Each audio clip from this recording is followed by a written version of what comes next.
পিএইচপির অ্যারের এ অধ্যায়ে আমি মোহাম্মদ আবিদ এখন আপনাদের সাথে যে অ্যারে ফাংশনটি নিয়ে আলোচনা করব তাহার নাম হলো অ্যারে ডিফ। আমরা আমাদের এ অধ্যায়ে যে ফাংশনটি নিয়ে আলোচনা করব তাহার কার্যাবলী যদি আমরা লক্ষ্য করে দেখি,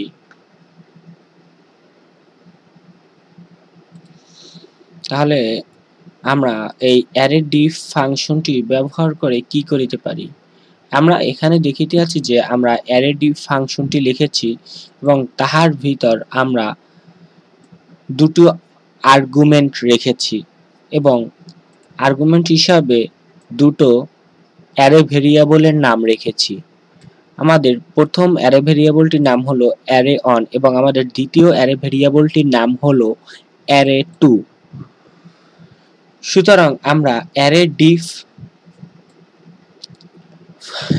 ডিফ ফাংশনটি দিয়ে আমরা একাধিক অ্যারের ভিতর পার্থক্য তুলনা করিতে পারি। এখন এই পার্থক্য কিসের পার্থক্য? এখন এই পার্থক্য হচ্ছে একাধিক অ্যারের পার্থক্য, কিন্তু অ্যারের ভিতর বিভিন্ন জিনিস রয়েছে। এখন অ্যারের কোন সব বিষয়ের পার্থক্য সেটি যদি আমরা জানিতে চাই, অ্যারে ডিফ ফাংশনটির মাধ্যমে আমরা যে অ্যারের ভিতর যে ভ্যালুগুলো রয়েছে তাহার পার্থক্য আলোচনা করব। আমরা আমাদের কাজের জন্য দুটি অ্যারে ভেরিয়েবল নিয়েছি, একটি হচ্ছে অ্যারে অন এবং অ্যারে টু, এবং তার ভিতর আমরা অ্যারে কনস্ট্রাক্টরটি ব্যবহার করে দুটো অ্যারে তৈরি করেছি এবং দুটো অ্যারের ভিতরই আমরা মোট 4টি করে আইটেম রেখেছি এবং আমাদের এই আইটেমগুলোর ভিতর, অর্থাৎ এই আইটেম কিংবা ডাটাগুলোর ভিতর দুটি অংশ রয়েছে, একটি রয়েছে ভ্যালু এবং একটি রয়েছে কি। অর্থাৎ একটি আইটেমের আবার দুটি অংশ রয়েছে, একটি ভ্যালু এবং একটি কি। এখন আমরা যে অ্যারে ডিফ ফাংশনটি রয়েছে ইহার মাধ্যমে আমরা অ্যারের ভ্যালুগুলোর পার্থক্য নির্দেশ করতে পারি। অর্থাৎ আমরা অ্যারে ডিফ ফাংশনটির মাধ্যমে বলিতে পারি যে আমরা অ্যারে ডিফ ফাংশনটির ভিতর এখানে প্রথমে রেখেছি অ্যারে অন এবং দ্বিতীয়ত রেখেছি অ্যারে টু। ইহার মাধ্যমে আমরা বলিতে পারি যে অ্যারে ডিফ ফাংশনের ভিতর যে আমরা অ্যারে অন রেখেছি, অর্থাৎ আমাদের যে ভেরিয়েবল অ্যারে অন, অর্থাৎ আমাদের প্রথম অ্যারেটি, এবং তারপরে আমরা রেখেছি অ্যারে টু। তাহলে আমরা ইহার মাধ্যমে যে পার্থক্যটি বলিতে পারি তাহা হলো যে অ্যারে অনের ভিতর যে সমস্ত উপাদানের ভ্যালু অ্যারে টুর ভিতরের উপাদানের ভ্যালুর সাথে 100% মিল নয় সেগুলোকে জানতে পারি। অর্থাৎ আমি এখানে অ্যারে ডিফ ফাংশনটির মাধ্যমে বলেছি যে অ্যারে অনের উপাদানগুলোর যেসব ভ্যালুর সাথে অ্যারে টুর উপাদানগুলোর ভ্যালুর সাথে মিল নেই সেই সমস্ত উপাদানগুলো আমরা একটি নতুন অ্যারেতে সংরক্ষণের জন্য অ্যারে ডিফ ফাংশনটি ব্যবহার করিতে পারি। এখন আমরা অ্যারে ডিফ ফাংশনটির মাধ্যমে যেহেতু একটি নতুন অ্যারে সংরক্ষণ করব, সেহেতু আমাদের একটি অ্যারে সংরক্ষণের জন্য একটি অ্যারে ভেরিয়েবলের দরকার হবে। আমি আমাদের অ্যারে ভেরিয়েবলের নাম দিতে পারি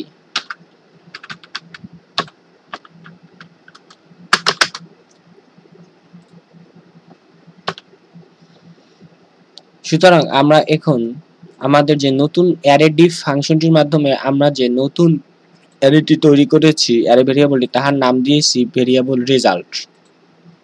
এবং আমরা ভেরিয়েবল রেজাল্টের ভিতর কি কি আইটেম পাবো তাহা যদি লক্ষ্য করি, তা হলো যে আমরা আমাদের অ্যারে ডিফ ফাংশনটির ভিতর প্রথমে যে অ্যারেটি রাখিব কেবল তাহার আইটেমগুলোই পাবো। অর্থাৎ এখানে আমরা যে অ্যারে টুর যে আইটেমগুলো রয়েছে তাহার প্রিভিউ ব্রাউজারে পাবো না। আমার কথাটি আরো ভালোভাবে মনোযোগ সহকারে শুনুন আপনাদের বোঝার জন্য। আমরা এখানে আমাদের অ্যারেটি ফাংশনের ভিতর আমরা প্রথমে যে অ্যারেটি রেখেছি ইহার সাথে, অর্থাৎ আমরা প্রথমে অ্যারে অন রেখেছি এবং তারপরে আমরা রেখেছি অ্যারে টু, এবং ইহার মাধ্যমে আমরা অ্যারে ডিফ ফাংশনটির মাধ্যমে আমরা ভ্যালুর পার্থক্য নির্দেশ করতে পারি। অর্থাৎ আমরা আমাদের একটি অ্যারের ভিতর কি থাকে এবং ভ্যালু থাকে, আর আমরা অ্যারে ডিফ ফাংশনটির মাধ্যমে যে পার্থক্য নির্দেশ করব তা হলো ভ্যালুর পার্থক্য। সুতরাং আমরা এখানে যে অ্যারে ডিফ ফাংশনটির ভিতর প্রথমে অ্যারে অন রেখেছি এবং দ্বিতীয়ত অ্যারে টু রেখেছি, ইহার মাধ্যমে বলে দিয়েছি যে অ্যারে অনের ভিতর যে সমস্ত ভ্যালুর সাথে অ্যারে টুর যে সমস্ত ভ্যালুর মিল নেই সেই সমস্ত ভ্যালুগুলোকে আমাদের এই নতুন অ্যারের ভিতর সংরক্ষণ করিতে বলেছি। এবং আমরা যদি প্রিন্ট আর কমান্ডের মাধ্যমে আমাদের এই যে রেজাল্ট ভেরিয়েবলটি রয়েছে, আমাদের যে নতুন ভেরিয়েবলটি দিয়ে তৈরি করছি তাহার নাম হলো রেজাল্ট ভেরিয়েবল, আমরা প্রিন্ট আর কমান্ডের মাধ্যমে যদি আমাদের রেজাল্ট ভেরিয়েবলটির প্রিভিউ ব্রাউজারে দেখি তাহলে আমরা কি দেখিতে পারিব। তাহলে আমরা যা দেখিতে পারবো তাহা যদি আমরা আগে থেকে বিশ্লেষণ করি, আমরা প্রথমে অ্যারে অন রেখেছি এবং দ্বিতীয়ত অ্যারে টু রেখেছি, তাহলে অ্যারে অনের ভিতর কোন কোন ভ্যালু অ্যারে টুর সাথে মিল নেই তাহা যদি আমরা লক্ষ্য করি, আমরা আমাদের প্রথম অ্যারের ভিতর যে প্রথম ভ্যালুটি পেয়েছি তা হলো ব্লু। আমাদের দ্বিতীয় অ্যারের ভিতরও একটি ভ্যালু পেয়েছি ব্লু, কিন্তু এই ব্লুর যে কি রয়েছে, অর্থাৎ প্রথম অ্যারেটির ভিতর যে কি রয়েছে তা হলো এ, এবং দ্বিতীয় অ্যারের ভিতর যে কি রয়েছে তাহা একটি ইন্ডেক্সড কি, অর্থাৎ পিএইচপি নিজে থেকে নির্ধারণ করে দিয়েছে। সুতরাং ইহার এই জায়গায় প্রথম অ্যারেটির ভিতর যে কি দ্বিতীয় অ্যারেটির ভিতর কির সাথে মিল নেই, তারপরেও এখন অ্যারে ডিফ ফাংশনটি কেবল ভ্যালু নিয়ে বিবেচনা করবে বিধায় আমরা এখানে এই আইটেমটির প্রিভিউ ব্রাউজারে পাবো না, কারণ এখন আমাদের অ্যারে ডিফ ফাংশনটি কেবল তার কাজের জন্য ভ্যালুকেই বিবেচনা করবে, কিকে বিবেচনা করবে না। কির যদি অমিল থাকে তাহলেও কোনো সমস্যা নেই। সুতরাং আমরা ব্লু আইটেমটির প্রিভিউ ব্রাউজারে পাবো না। এখন আমরা দ্বিতীয়ত যে আইটেমটি রেখেছি তা হলো রেড। আমরা আমাদের 2 নাম্বার অ্যারেটিতে রেড নামে কোনো ভ্যালু পাইনি, সুতরাং আমরা ইহার প্রিভিউ ব্রাউজারে দেখিতে পারিব। এবং তারপরে আমি যে আইটেমটি রেখেছি তা হলো গ্রিন। আমরা যদি আমাদের 2 নাম্বার অ্যারেটিতে লক্ষ্য করি তাহলে আমরা গ্রিন নামে একটি ভ্যালু পাবো, কিন্তু ইহাদের কি এক নয়। অর্থাৎ আমাদের 2 নাম্বার অ্যারেতে যে আমাদের অ্যারে টুর ভিতর যে গ্রিন পেয়েছি তাহার কি হলো ডি, এবং অ্যারে অনের ভিতর আমরা যে কি পেয়েছি তাহার কি হলো একটি ইন্ডেক্সড কি। সুতরাং ইহার কি এবং ইহার কি এক নয়। এবং সর্বশেষে যে আমাদের পার্পল রয়েছে ইহার এই ভ্যালুটি আমরা দ্বিতীয় নাম্বার ব্রাউজারে পাচ্ছি না। সুতরাং আমরা এখন ব্রাউজারে রেড এবং পার্পল এই দুইটি আইটেমের প্রিভিউ পাবো। যেহেতু গ্রিন এবং ব্লু এই দুইটি আইটেম আমাদের 2 নাম্বার অ্যারেতে রয়েছে, সেহেতু আমরা ব্লু এবং গ্রিন এই দুইটি আইটেম আমরা ব্রাউজারে প্রিভিউ পাবো না, কারণ আমরা বলে দিয়েছি যে অ্যারে অনের যে সমস্ত ভ্যালুর সাথে অ্যারে টুর যে সমস্ত ভ্যালু মিল নেই সেই সমস্ত ভ্যালুকেই আমরা এখন ব্রাউজারে প্রিভিউ দেখব।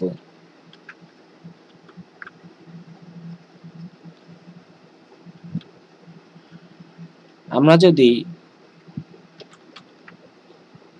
আমাদের পেজটিকে রিলোড দিই তাহলে আমরা রেড এবং পার্পল এই দুটির প্রিভিউ ব্রাউজারে পেয়েছি।